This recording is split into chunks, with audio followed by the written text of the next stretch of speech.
están todos ustedes? Juan Guillermo Guerrero Méndez, 320-370-0091. Recuerda que tú estás en mí, yo estoy en ti, por lo tanto nos necesitamos.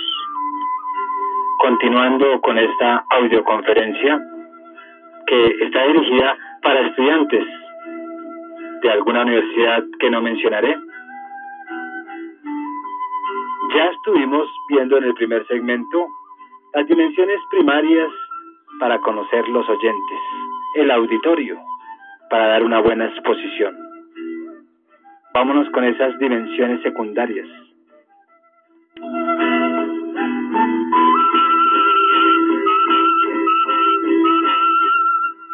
Las dimensiones secundarias de una audiencia son aquellas características de los escuchas que influencian su asistencia, interés, conocimiento, actitudes y otros comportamientos, y que están sujetos a modificarse por comunicación, aunque no sean sus objetivos primarios.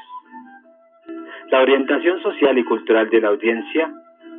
Esta gente está acostumbrada a ser oyente, se sienten cómodos como escuchas, son conscientes de su propósito y función, tienen un sentido de responsabilidad como escuchas, saben cómo escuchar en la forma esperada de ellos, son una audiencia cautiva o están presentes por escogencia.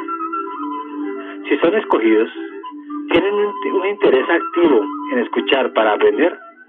¿Es un grupo homogéneo de escuchar? ¿Cuál es la base para su unidad? ¿A qué clase de grupo social pertenecen? ¿A qué presión social reaccionan? ¿Es su motivación profunda y de vieja data o incidental y temporal?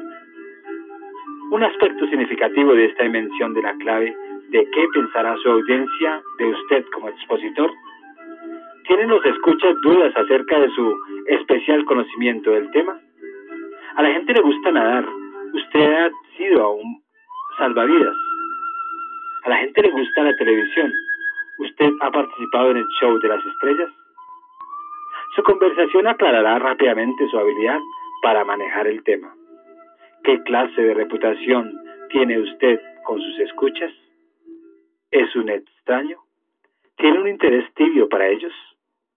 ¿Qué impresión tiene su audiencia de sus actitudes sociales, su humor y su buena voluntad? ¿Qué impresión tiene de sus cualidades morales, su honestidad, integridad y sentido de responsabilidad, de su personalidad, sus manerismos, lenguaje, estilo de hablar? Un autoanálisis honesto le ayudará a responder estas preguntas. Los antiguos retóricos llamaban a este esfuerzo de un expositor para hacerse creíble, prueba ética. La moderna psicología de la persuasión lo llama credibilidad de un expositor. Los talentos y capacidades de su audiencia hay que saberlo. Adaptación a la audiencia, expectativas de la ocasión y de la situación. ¿Cuál es el propósito de la reunión? ¿Cuáles son las condiciones físicas que se dan para realizar la exposición? ¿Qué tan larga ha de ser la exposición?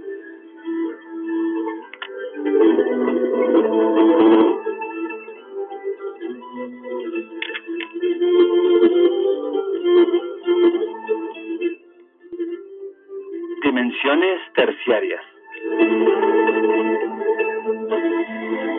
La dimensión terciaria de su audiencia son aquellas características de sus escuchas que pueden indicar algunas de las dimensiones primarias o secundarias, pero que no están sujetas a modificaciones por comunicación. Son a menudo las primeras preguntas que uno hace acerca de la audiencia: edad, sexo y estado civil, origen cultural y nacionalidad, lugar de residencia.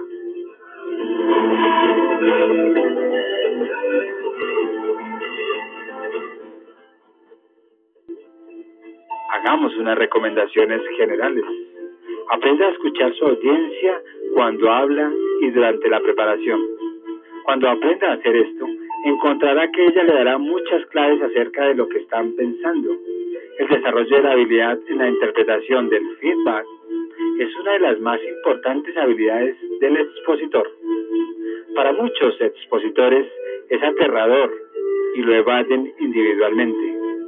Una poca experiencia y habilidad en mirar a los ojos lo capacitará para leer ese clave cuando habla de una audiencia grande, como probablemente lo hace en otras ocasiones.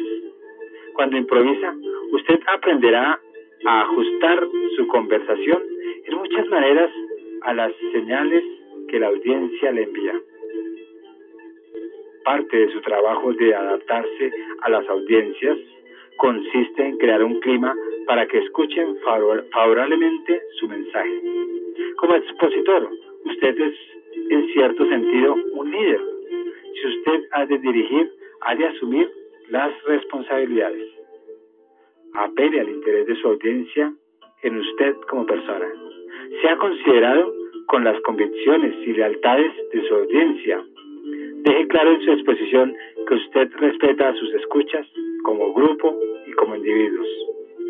Si usted intenta cambiar sus mentes, muestre su respeto por ellos, dándoles buenas razones para aceptar sus propósitos. Cuídese de las técnicas de alta presión. Las personas que se saben respetar se alejan de los expositores agresivos, bruscos y dominantes. Poca satisfacción permanente se deriva de decirle a la audiencia: evite provocar, insultar y las anotaciones sarcásticas.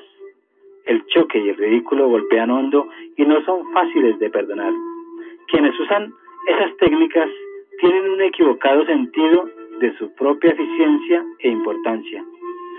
Ajustarse a la audiencia no significa entrar y entregar sus convicciones.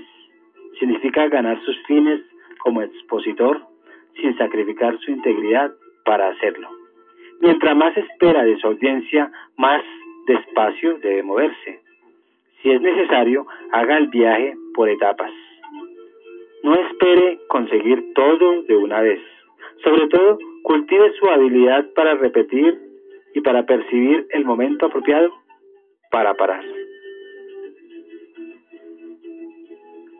Prepare una exposición para despedir a un compañero de trabajo que se retira de la compañía y que es muy apreciado por los distintos niveles de la organización, que asisten personalmente o envían representantes a la comida de despedida.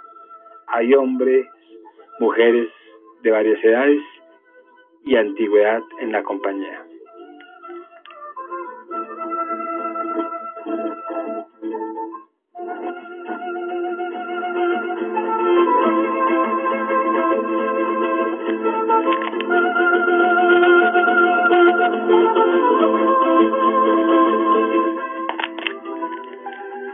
Desarrollo de la confianza.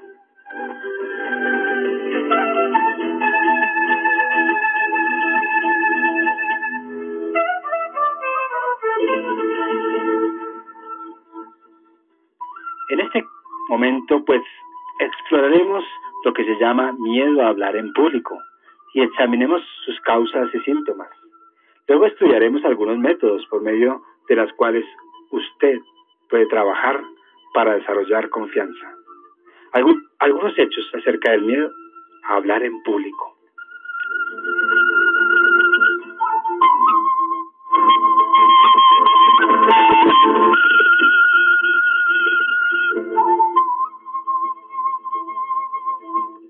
Hay varios componentes en este tipo de comportamiento. Nos referiremos al afectivo, fisiológico, de comportamiento y cognoscitivo. Primero se presentan sentimientos desagradables con sobretonos de miedo. Luego hay ciertas reacciones fisiológicas aparentemente incontrolables que son inapropiadas y perturbadoras. Hay manifestaciones de comportamiento que pueden o no ser observadas por otros. Finalmente hay una conciencia cognoscitiva de disonancia o confusión. Estos 4 aspectos del miedo a hablar en público tienen una cierta relación inherente, aunque no podamos medir su efecto separadamente. La persona que experimenta el miedo no puede juzgar su intensidad porque nunca ha experimentado los sentimientos y reacciones de otras personas. La experiencia, sin embargo, es real y hay siempre la urgencia de controlar y eliminar esos estados disonantes. Se ha demostrado que el estímulo que influencia una de las variaciones en un estado disonante tiende a extender su influencia sobre los otros elementos. Afortunadamente, en el miedo a hablar en público, hay maneras de trabajar sobre cada una de estas 4 variables. Una encuesta sobre una variable de grupo revela que el 60% al 75% admiten que la nerviosidad los molestaba al hablar y más de un 30% consideraba este hecho como un más serio problema. Algunas personas son nerviosas para hacer un gran número de cosas, otras son nerviosas solamente para hablar y a veces en ciertas situaciones. Algunas personas tienen tal grado de preocupación que no pueden comer o dormir previamente a una presentación en público. El exceso de ansiedad no solo causa malestar, sino también reduce la eficacia mental. Aunque la preparación puede reducir el nerviosismo, no es un preventivo seguro. La larga experiencia no asegura que una persona, cambiando de situación, tenga la misma confianza al hablar.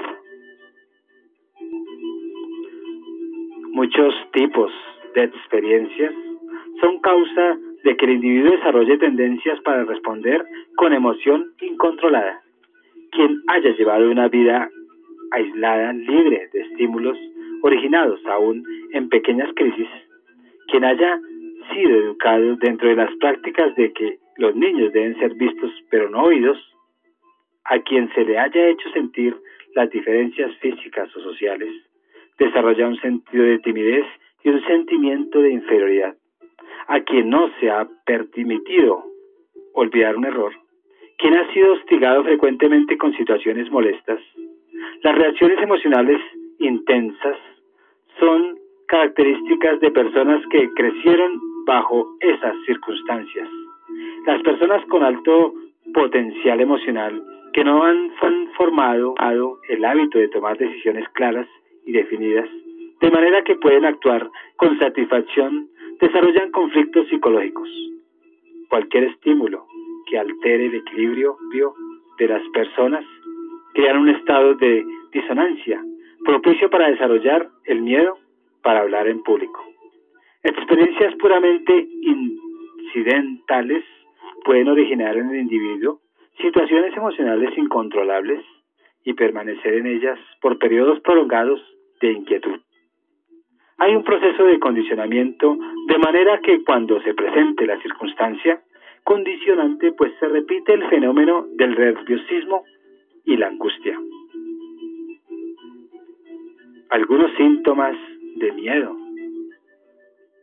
escapismo, reacciones fisiológicas, tensión y conflicto muscular, conflicto del comportamiento intelectual y emocional, reacciones de la voz,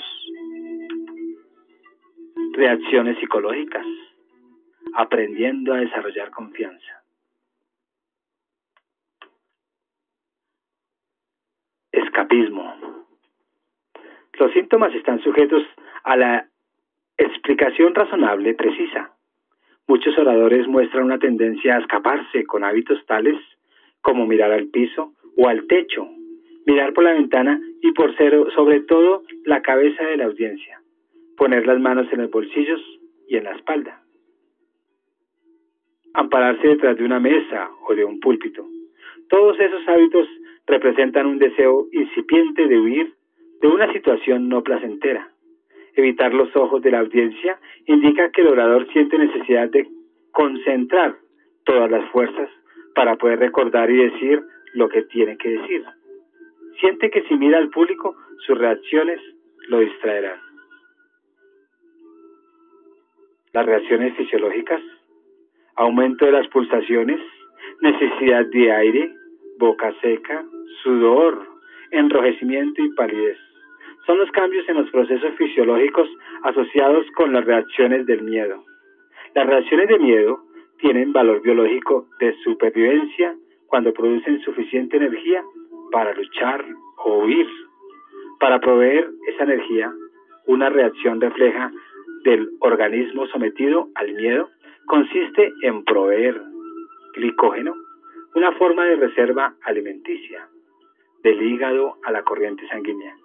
El uso de esta energía requiere metabolismo, una forma de combustión. La acción metabólica depende a la vez del suministro de oxígeno a la sangre por intermedio de los pulmones. Por esta razón, cuando tenemos miedo, buscamos aire no porque hay menos del corriente en los pulmones, sino porque necesitamos más.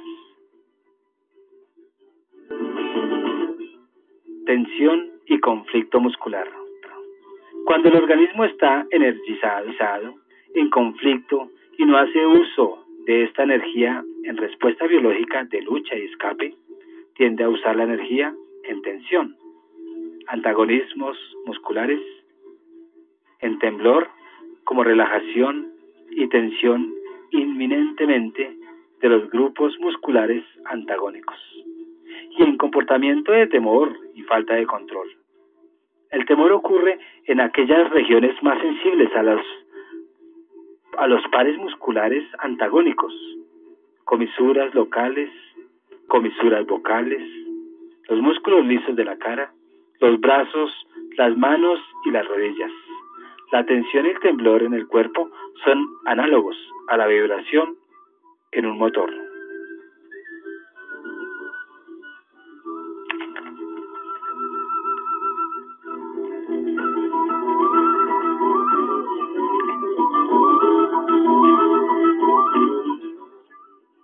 Conflicto del comportamiento intelectual y emocional. Para entender otros síntomas del miedo a hablar en público, será útil aprender algo de la fisiología del sistema nervioso humano. La capacidad del hombre para la respuesta emocional es biológica. Cuando niño, no se diferencia mucho en este aspecto de los animales inferiores. El comportamiento intelectual es algo que el hombre aprende: el uso del lenguaje, la retención de las ideas de la memoria, la habilidad para razonar y otras habilidades sociales y culturales son posibles porque son aprendidas. Un aspecto común del entrenamiento de los niños es el énfasis en la inhibición de las respuestas emocionales. La habilidad para inhibir respuestas emocionales es también una forma de comportamiento intelectual. Lograr la inhibición del comportamiento emocional es seguramente dependiente tanto de la intensidad de la reacción emocional como de la fuerza cortical e intelectual para resistir la emoción. Los dos tipos de comportamiento en cierta forma compiten por el control del organismo. Si las reacciones intelectuales han de funcionar en la mejor forma, será necesario inhibir las reacciones emocionales intensas. Podríamos decir que cuando las cargas emocionales son muy grandes, la corteza funde un fusible y las luces de la inteligencia se apagan o quedan en cortocircuito.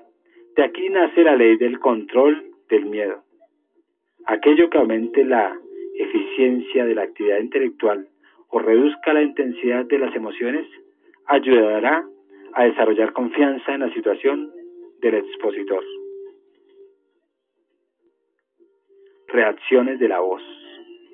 Las reacciones nerviosas afectan el control de la voz de varias maneras. Uno de los efectos más comunes es el alza en el tono. La monotonía y la brusquedad de la voz resulta de la dificultad de controlar los músculos bajo tensión. El estado de emoción. El cuerpo tiene altas demandas de aire. Las comisuras vocales deben ajustarse para permitir el paso del aire y de ahí resultar la debilidad de la voz. Reacciones psicológicas. El expositor, en un estado de miedo, reacciona psicológicamente a su condición fisiológica. Algunas veces una persona muestra todos los síntomas fisiológicos del miedo, pero no los psicológicos. Esto se debe al ejercicio del control intelectual, aprendiendo a desarrollar confianza. No hay una manera simple de desarrollar confianza que sea efectiva para todas las personas. Las técnicas reeducativas trabajan a 3 decibeles, a niveles de eliminación del miedo, reducción de la severidad de la reacción, acotación del expositor a sus deficiencias, tratando de usar sus habilidades al máximo. Reducción de la intensidad de la reacción emocional. Estudio de la psicología de la emoción. Es bien conocido el hecho de que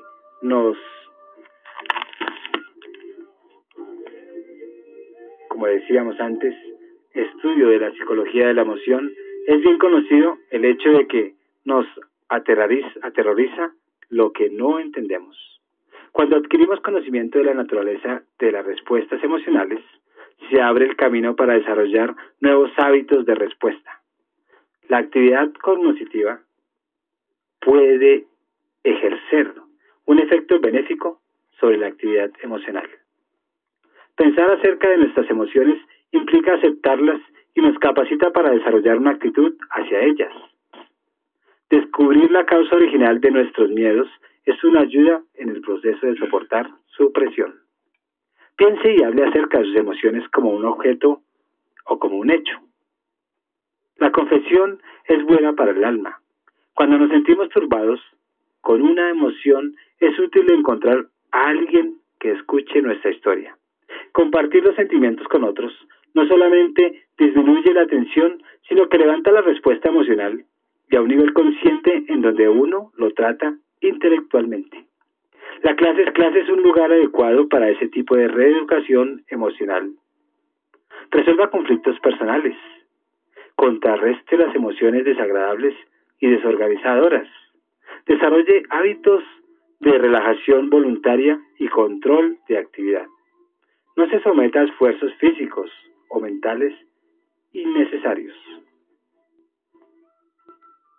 El aumento de la eficacia de la actitud y de la actividad intelectual.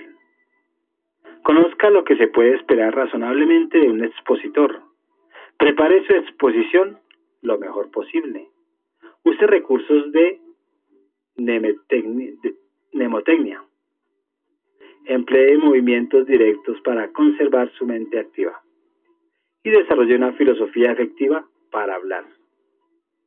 William James decía que la confianza es igual al éxito dividido por la ambición.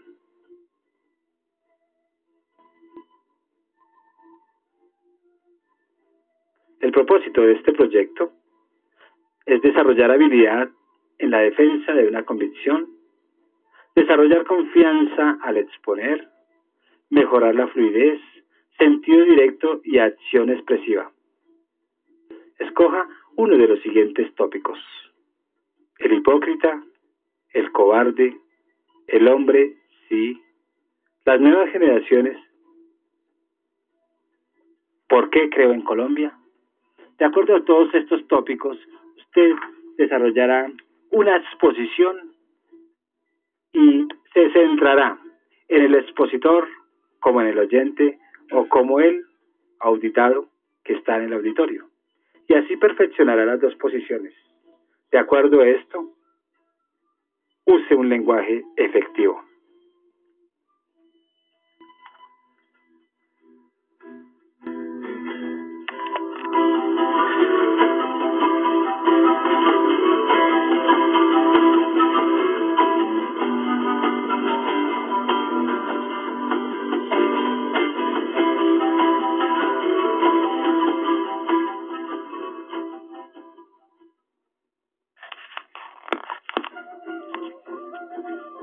Uso del lenguaje efectivo. El estilo efectivo depende de varios aspectos del expositor.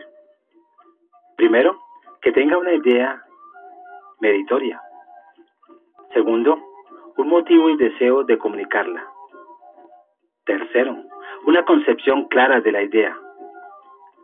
Cuarta, una sensibilidad a las actitudes de la audiencia. Quinto, habilidades para adoptar la exposición al tiempo, lugar y audiencia. Sexto, un dominio del lenguaje adecuado para expresar la idea en palabras. El lenguaje efectivo o estilo debe tener las cualidades de adaptación de la audiencia, vocación, tema y expositor. Debe tener una precisión, una claridad, una capacidad de impresionar y desarrollar interés. Adopte su lenguaje. ¿A quién? A su audiencia, la ocasión, el propósito y su propia personalidad.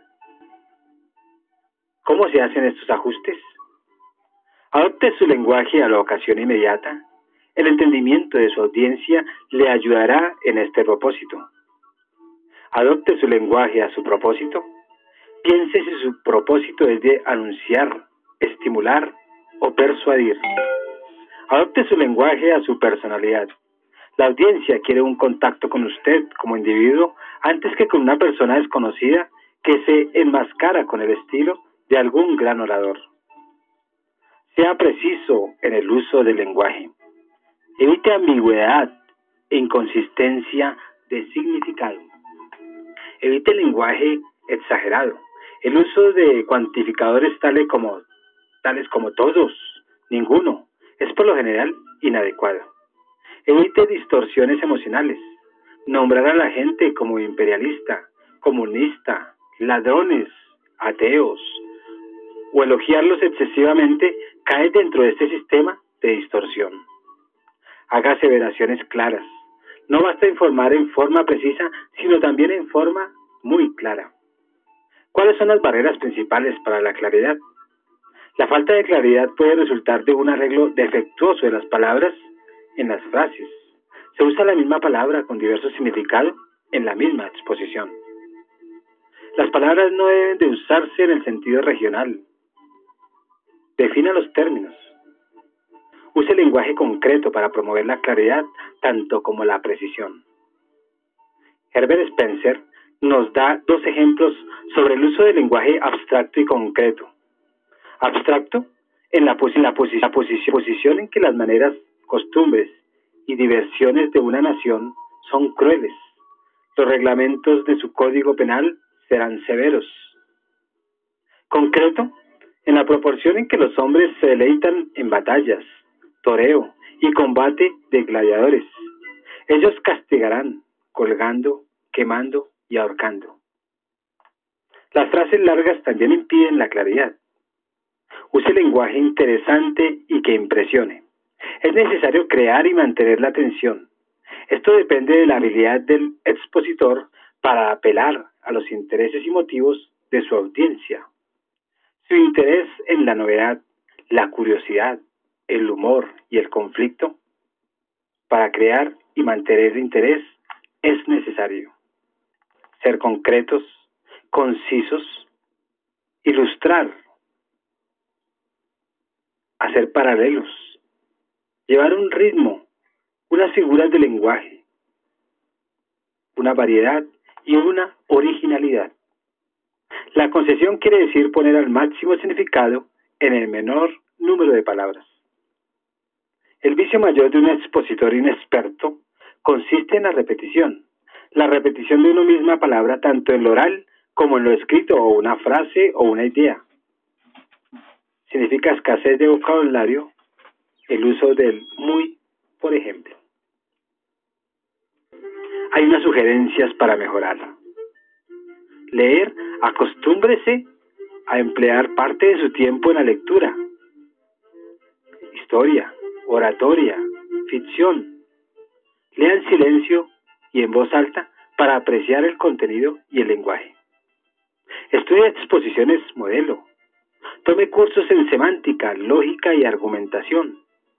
Escuche, asista a conferencias, discursos y clases de personas eminentes. Desarrolle hábitos de definiciones. Estudie las palabras. Escriba, revise y haga práctica oral. Estudie las modernas investigaciones del lenguaje.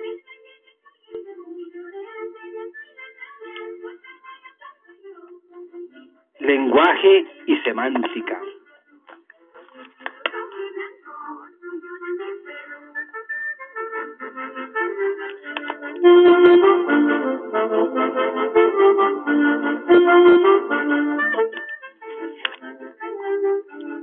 palabras y términos de su arreglo y contexto contribuyen al significado. Los métodos de definición ayudan a clasificar y explicar, y hay relaciones entre las palabras y las referencias o experiencias. Usted comunicará en forma más efectiva si conoce los principios de la semántica, la ciencia del significado. Los principios reconocidos por la semántica. Primero, se deben distinguir las palabras de los objetos, experiencias y cosas que significan y que simbolizan a la vez. Las palabras son los símbolos y las cosas son las referentes. La palabra no es la cosa. Vivimos en dos mundos, el mundo verbal y el mundo de la experiencia. Segundo, se deben distinguir las palabras de los procesos mentales o pensamientos de las cuales brotan. El referente estimula las áreas corticales. Esta actitud mental, emocional, se traduce en símbolos audibles, la palabra, e intenta dar nombre a la experiencia. Tercero, la verbalización debe corresponder al pensamiento. Cuarto, el simbolismo de las palabras capacita al escucha para construir su propio modelo de pensamiento. Quinto, la reconstrucción fiel de ideas por el auditorio dependerá de su experiencia, su interés, su inteligencia, su dominio de las habilidades idiomáticas y del vigor, persistencia y eficacia de los métodos de trabajo. Sexto, las palabras tienen elementos denotativos y connotativos. La denotación de una palabra es su significado descriptivo literal. La denotación es identificada con la idea del referente, el objeto mismo, la experiencia original. La connotación es el significado de la palabra agregado por la emoción, la imaginación o las actitudes personales del expositor o del escucha. La denotación representa el reporte extensional, la proyección de la cosa en relaciones tiempo-espacio. La connotación, en contraste, representa la descripción intencional que lleva la intención, el propósito, a la interpretación personal. Cada palabra y grupo de palabras tienen significados denotativos y connotativos. La denotación y la connotación son importantes en la comunicación. El lenguaje denotativo es típicamente informativo y comparativamente no emotivo. La intención de lo connotativo es afectiva y emocional. Séptima, las palabras deben de ser entendidas con sus contextos. Octavo, la explicación o definición de una palabra u objeto es un proceso de selección o abstracción de ciertos aspectos del referente. Noveno, la repetida definición o explicación de las palabras es necesaria si hemos de tener una comunicación. Décimo, se obtendrá un lenguaje más efectivo si los términos son definidos por relaciones de conceptos. Décimo primero, una palabra o término tiene múltiples significados de acuerdo con las experiencias de aquellos que lo usan. Décimo segundo, las condiciones deben apuntar hacia el nivel extensional, es decir, la experiencia y la observación, por medio de ejemplos específicos y descripciones operacionales. Décimo tercero, los cambios constantes en el significado de las palabras hacen necesarias las definiciones y explicaciones. Décimo cuarto, las clasificaciones por dos valores solamente se deben evitar. Lo que no es blanco es negro, y cosas parecidas son maneras incompletas de representar una realidad. La voz.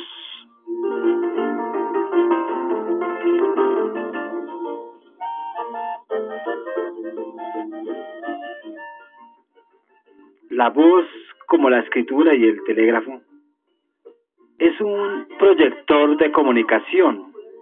Por medio de sonidos articulados, transmite símbolos del lenguaje. Definimos la exposición como una actividad multisimbólica, Uno de los síntomas de símbolos o códigos es la misma voz. La voz lleva significado no solamente en los sonidos, en las palabras, en el tono, en la intensidad, en la velocidad, modelos de inflexión que revelan las actitudes, modos y personalidad del expositor. Este es el llamado código prelingüístico. Un poco de observación verificará el hecho de que es usado junto con los otros códigos por las personas más inteligentes y maduras. La voz expresa la edad, el sexo, el grado de tensión emocional y personalidad del expositor. Aunque la voz sola no puede asegurar una exposición efectiva, esta puede llamar lamentablemente sin la ayuda de aquella. ¿Qué constituye una buena voz?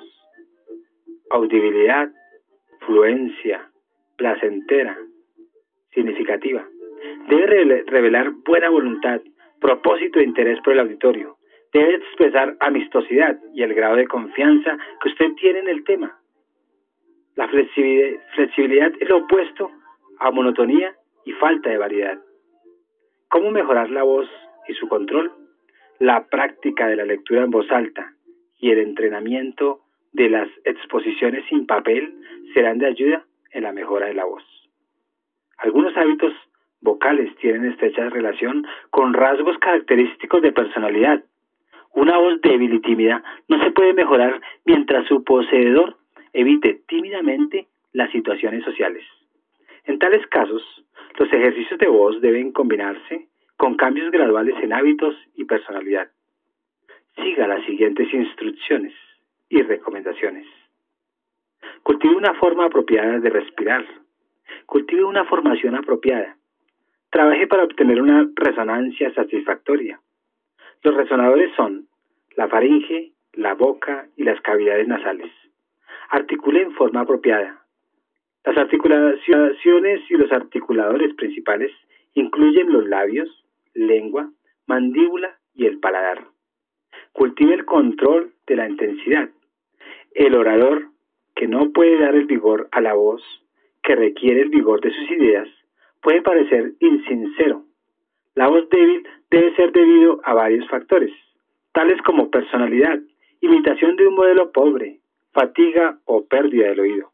Una voz demasiado fuerte puede ser debida a pérdida del oído, modelo pobre, excesivo empuje o ansiedad. Controle la velocidad de la exposición. La velocidad ordinaria al hablar debe estar entre 130 y 100 palabras por minuto. El lector oral entre 150 y 175 palabras por minuto. Desarrolle un control adecuado del tono. Cultive una calidad placentera de voz. Como proyecto y para mejorar este tópico, lea un artículo o parte de un artículo que considere de interés para su audiencia. Prepárese una presentación de 3 minutos sobre el artículo. Luego lea ante la clase el artículo. Articulación y pronunciación. La articulación y la pronunciación tiene que ver con la formación de los sonidos del lenguaje hablado. La articulación se refiere a las modificaciones sistemáticas de los tonos vocales para formar los sonidos de consonantes y vocales usados en la exposición. La pronunciación, como la articulación, se refiere a la producción de sonidos contenidos en las palabras individuales, sin sustituciones, adiciones, omisiones, inversiones o acentos mal puestos. ¿Por qué estudiar articulación? La articulación es importante para la comunicación satisfactoria. Los dos criterios de articulación satisfactoria serían: los sonidos deben de ser articulados de tal manera que la exposición sea inteligible. Y la articulación satisfactoria es socialmente aceptable. Métodos para mejorar la articulación. Primer método, pues estudiar los órganos de articulación. Las personas que adquieren un entendimiento de la fusión de los órganos de articulación encuentran con mayor sentido los principios de articulación y aceleran el proceso de mejora. Estos órganos son la mandíbula, labios, dientes, lengua, paladar, velo del paladar y mecanismos respiratorios. Los músculos de las superficies internas de resonancia de la boca y de la faringe también operan para determinar la forma de las cavidades orales que modifican tonos y causan calidades distintas de los sonidos vocales. La inflamación crónica de estas superficies o sus deformaciones pueden afectar seriamente la misma articulación. En cierto sentido, el oído sirve como órgano de articulación, pues a menos que escuchemos claramente los sonidos que hacemos, no podemos articular en forma apropiada. Escuchar los sonidos del habla española, distinguir entre vocales, diptongos y consonantes, identificar los sonidos con los cuales usted tiene dificultad, aplicar presión respiratoria suficiente cuando emite sonidos consonantes, boca, mandíbula, labios y lengua deben de ser activos en la articulación. Evitar la pereza labial. Analizar discursos que sean modelos de articulación probados en cinta o disco. Otros métodos para la pronunciación. Use la pronunciación aceptable para las mejoras y para las exposiciones del país que superan. Reproduzca los sonidos en forma precisa. Hay 5 clases de errores de pronunciación: sustitución, adición, omisión, inversión, acento mal aplicado. Pronuncie cada palabra de acuerdo con su división de sílabas. Permite que los requerimientos de la exposición gobiernen su pronunciación. Como proyecto, podríamos grabar un disco y analizarlo cuidadosamente, siguiendo las observaciones de la hoja de evaluación y hacer énfasis en la misma pronunciación. Tengamos en cuenta ese espacio para entender que así debe de ser.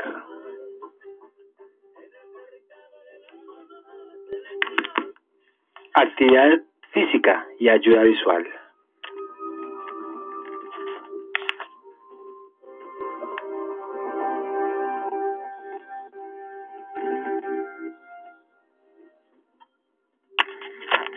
Aunque las acciones visuales del expositor no son en sí mismas lenguaje, tienen un significado simbólico.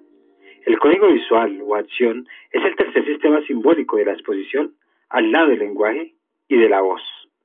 La acción del expositor, su posición, movimientos, apariencia, maneras y hábitos de ajuste físico y ayudas visuales tales como cartas o modelos crean un efecto comunicativo aparte del lingüístico de los símbolos vocales.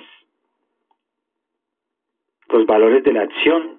Podríamos decir que la primera impresión que tenemos de un orador se deriva de su comportamiento observable. Por experiencia, hemos aprendido que la primera impresión puede ser desorientadora, pero también sabemos que el exponer, ellas orientan a la audiencia para lo que sigue.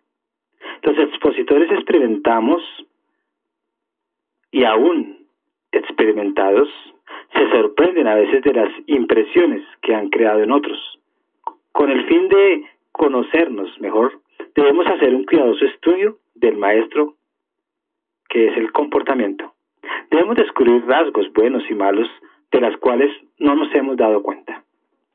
Los gestos y otras expresiones físicas desempeñan una función principal de orientar a los escuchas en la exposición lingüística de la idea. Ellos crean un clima para la comunicación del lenguaje.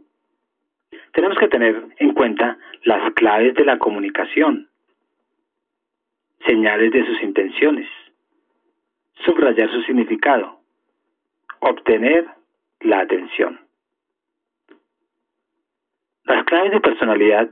Un expositor que puede mantenerse recto sin ser tenso, que se mantiene de pie sin contonearse o moverse con ansiedad y que responde alerta a los estímulos de su auditorio, da la impresión de tener confianza y ser eficiente.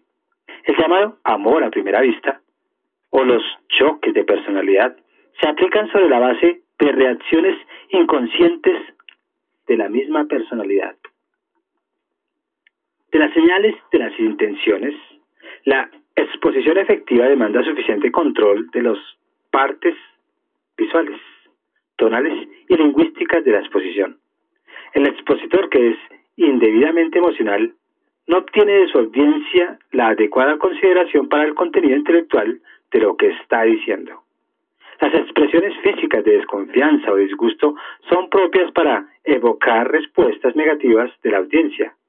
Si usted como expositor revela sus sentimientos acerca de sus materiales, encontrará que la mayoría de las audiencias estarán propuestas a responder positivamente.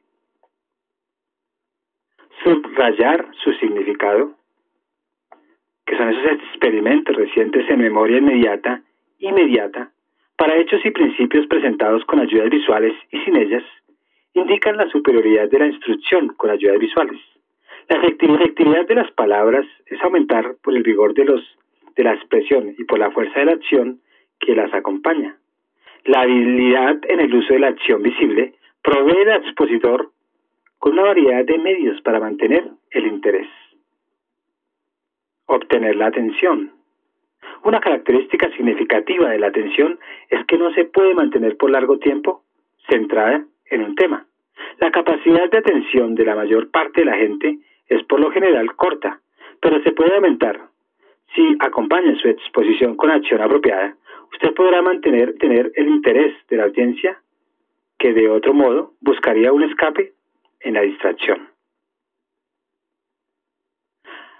Es necesario nombrar algunas características de la acción efectiva. Logre que su acción demuestre que está interesado en comunicarse con su audiencia y no mira al techo ni al piso, ni por sobre las cabezas de sus escuchas. Si usa un manuscrito, lea a su audiencia no centrado en las páginas. Haga que su movimiento de cuerpo tenga un propósito. Evite la capacidad al acaso, como jugar con los dedos, con la tiza o el marcador, o con el anillo nupcial, o caminar sin sentido de un lado para el otro. Concéntrese en su objetivo de comunicación y logre que su actividad corporal total sea controlada por este propósito. Las partes más expresivas del cuerpo son la cabeza, la cara, los hombros, brazos, manos y dedos, tronco, piernas y pies. La coordinación del tiempo, que es la acción efectiva, pues debe proceder por un sistema y en un instante las palabras acompañantes. Si la acción coincide y sigue a la expresión verbal, su efecto cae en el ridículo. La adaptación a la audiencia. Si su audiencia tiene hábitos sedentarios, al expositor no debe ser sobreactivo. Si las personas gustan o practican ejercicios fuertes, la superactividad del expositor no será mal recibida. La acción cuando se lee es menos importante que la acción cuando se habla. La acción para una situación informal es más variada, más personalizada y menos reservada que la empleada en situaciones formales. La acción con grandes grupos es ordinariamente más formal que para aquellos grupos y debe ser también más sencilla y lento, pero enérgica. Su postura, una buena postura, permite al expositor el uso de sus brazos, manos, ojos y otros órganos y músculos más libremente. La postura en sí misma tiene significado. Cuando camine frente a un grupo de dirección a la plataforma, camine con decisión pero sin carácter militar. Si tiene una mesa o púlpito, no se recueste en ellos. Si después de unos minutos desea cambiar de posición, hágalo con espontaneidad. La inmovilidad mata la exposición tanto como el exceso movimiento. El gesto se refiere a movimientos de las manos, brazos, hombros, cabeza y ojos. El orador efectivo conserva sus brazos relajados y disponibles para interpretar sus ideas. Hablar implica un estímulo social recíproco. El valor principal de mirar a los ojos de la audiencia consiste en observar sus respuestas para ajustarse a ella y además un efecto psicológico. Es importante observar el comportamiento de otros expositores para estudiar los aspectos fuertes y débiles que tengan su actividad física y siga este procedimiento. Primero, analice su propio desempeño para descubrir sus problemas. Segundo, desarrolle objetivos para su propio logro. Tercero, desarrolle control sobre formas específicas de atención y relajación de los músculos de la cara, nuca, manos, espalda y piernas. Cuarto, concéntrese en comunicar el más complejo significado. Y quinto, practique la acción especialmente en los tipos de exposición en que es más fácil hacerlo. En las demostraciones con gráficos, modelos y otros recursos, cuando se cuentan historias y en las exposiciones en las que se demuestran convicciones fuertes, practique en lo que le es fácil y en lo que le es difícil.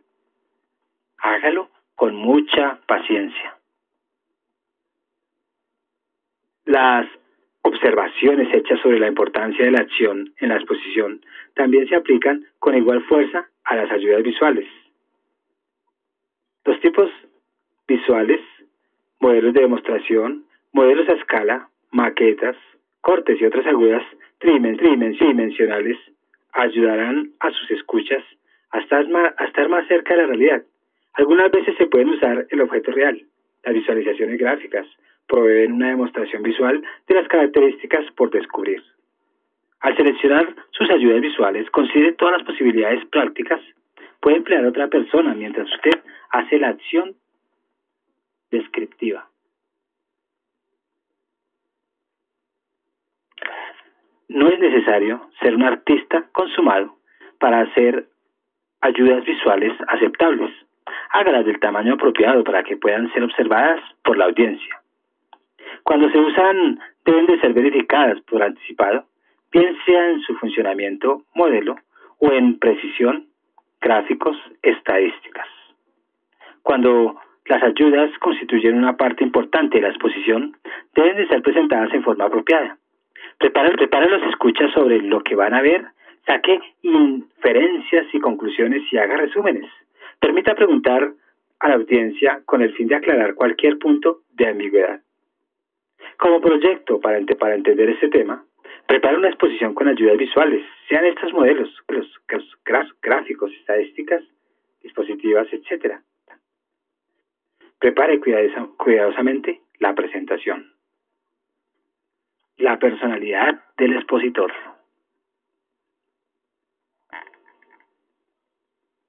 Ralph Waldo Emerson decía en sus diarios definiendo la elocuencia: elocuencia es el arte de hablar lo que usted significa y lo que usted es. Por esta razón debe considerar su personalidad como un factor de la exposición, tanto como sus ideas, lenguaje, organización y expresión. ¿Qué es la personalidad? Garnet Murphy la describe como la fuerza social del individuo. Vale la pena saber qué impresión causa en otras personas y reforzar los rasgos que las impresionan favorablemente. Usted además no querrá jugar con un papel aceptable, sino que quiere automáticamente sentir y vivir como la persona que usted parece ser. Por tanto, usted necesita estudiarse como persona, descubrir la imagen propia y lo que otros perciben de usted. Haga un informe autobiográfico poniendo junta la información relacionada con su personalidad, la manera como se ha desarrollado y la necesidad de fortalecerla. ¿Cómo puede efectuar cambios en su personalidad? Usted debe estudiar su personalidad, descubrir sus rasgos positivos y decidir qué pasos puede dar para robustecer esos rasgos. El análisis de las razones por las cuales la gente habla revela algunas diferencias de personalidad interesantes. Sería imposible clasificar todos los movimientos para hablar, pero algunos de los más comunes son como motivos. Primero, satisfacer el orgullo, defenderse, llamar la atención. Segundo, evitar la acción sustituyéndola por la exposición cuando la acción es difícil. Tercero, descargar sentimientos personales, descargas, tensiones. Cuarto, confundir a otros, distraer la atención de un propósito o acto. No debemos de distraerlo. Siguiente, despertar al oyente y hacerlo pensar por su cuenta. Sexto, facilitar el goce de las reuniones sociales placenteras. Octavo, participar en la solución de problemas comunes. Noveno, informar, clarificar, explicar, instruir. Décimo, influenciar, controlar y dominar a otros, bien para propósitos socialmente deseables o para otros propósitos. Como se pueden ver, los motivos van desde negativos hasta positivos, centrados en lo individual o en lo social. Si sus motivos son negativos con frecuencia, determine por qué y suprima las causas de esta clase de motivación. Desarrolle motivos sociales útiles y aceptables. La exposición propiamente entendida y aplicada es una fuerza moral de alto orden. La objetividad significa la habilidad para observar con cierto desprendimiento de sí mismo, de sus propósitos y realizaciones. Terminando la personalidad del expositor, nos damos cuenta que hay una tercera audioconferencia que tenemos que escuchar para poder terminar y complementar este tema tan importante. Recuerda que tú estás en mí, yo estoy en ti, por lo tanto nos necesitamos. Juan Guillermo Guerrero Méndez, YouTube, 320-370-0091. Muchas gracias.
Que tuvo